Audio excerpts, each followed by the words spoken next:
I'm continuing my reading. What I'm doing in this series is to read through the entire standard works of the Church of Jesus Christ of Latter-day Saints. This consists of the Bible, the Book of Mormon, the Doctrine and Covenants, and the Pearl of Great Price. I am reading in a chronological order of events, not according to publication or volume, so I will be skipping around a bit as I move along, especially now that we are in the reign of the kings. My last video I read in 1 Kings chapter 12 about Rehoboam ascending to the throne and not only refusing to lessen the burden that Solomon had put on the people, but he threatens to make it worse.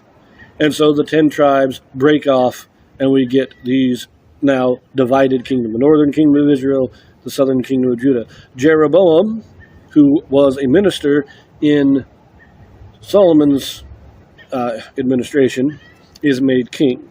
We are going to actually read a second version or second account of this dividing of the kingdoms. This will be in 2 Chronicles chapter 10.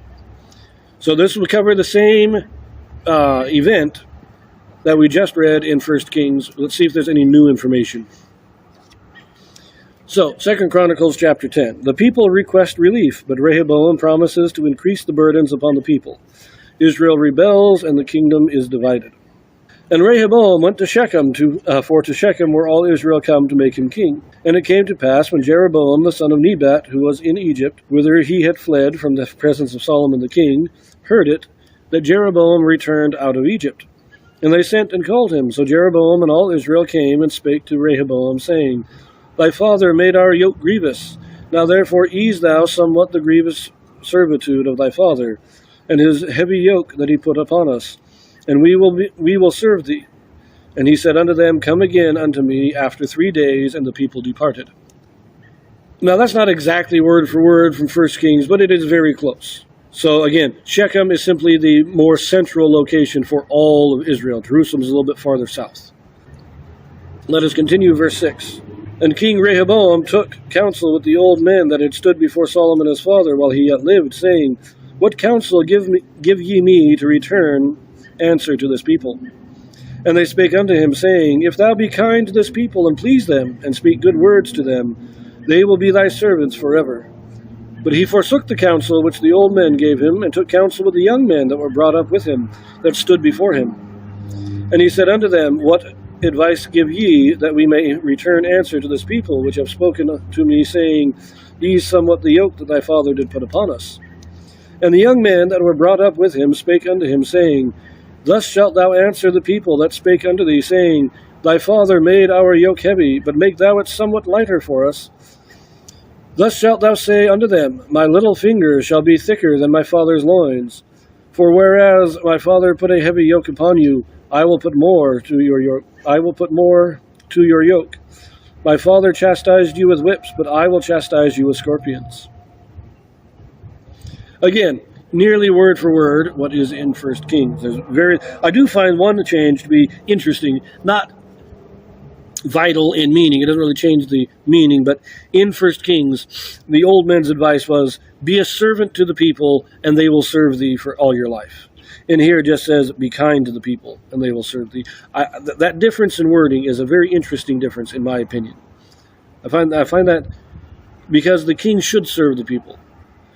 Rehoboam and most wicked kings get the idea that the people are there to serve them, that they are the kingdom, and the people are just there as their lackeys, build them up. And the old men say, No, you serve the people, and if you serve the people, they will follow you. It is reminiscent of Christ's teachings that the greatest, whosoever will be greatest in the kingdom of God, let him be servant to all.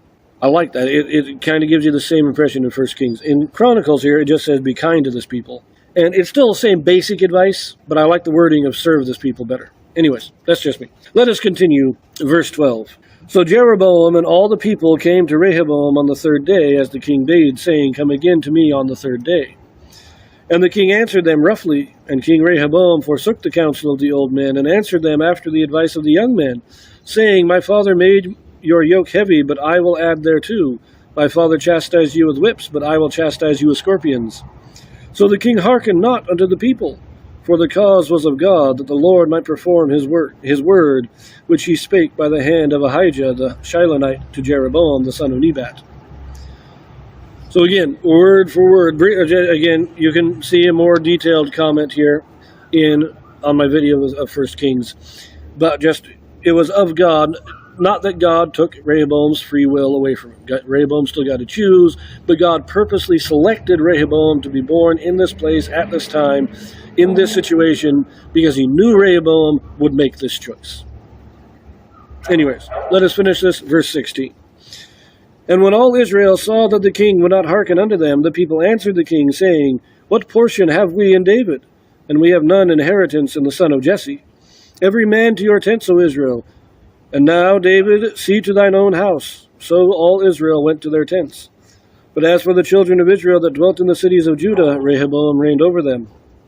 Then King Rehoboam sent Hadoram, that was over the tribute, and the children of Israel stoned him with stones that he died. But King Rehoboam made speed to get him up to his chariot to flee to Jerusalem. And Israel rebelled against the house of David unto this day. Again, there is a subtle change there. Very subtle. So, Hadoram instead of Adoram, name change doesn't mean it. But right here it says, they stoned him that he died. Then it says, but King Rehoboam made speed. In 1 Kings, it says, therefore, King Rehoboam made speed. Okay, subtle difference between the use of the word therefore and but. Meaning, therefore means because of this, Rehoboam fled. They killed his tax collector, and so Rehoboam says, okay, these guys are being serious, we got to get out of here, and he leaves. But the use of the word but indicates that Israel not only stoned Adoram, the tax collector, but actually made direct threats and possibly actual attacks on Rehoboam itself. So they were able to stone Adoram, but Rehoboam was able to escape them. Gives an indication, doesn't prove that they did, but because of the use of the word but, gives us an indication that it is at least possible that the Israelites, when Rehoboam sent the tax collector, they didn't just kill the tax collector, they also made an attack on Rehoboam himself.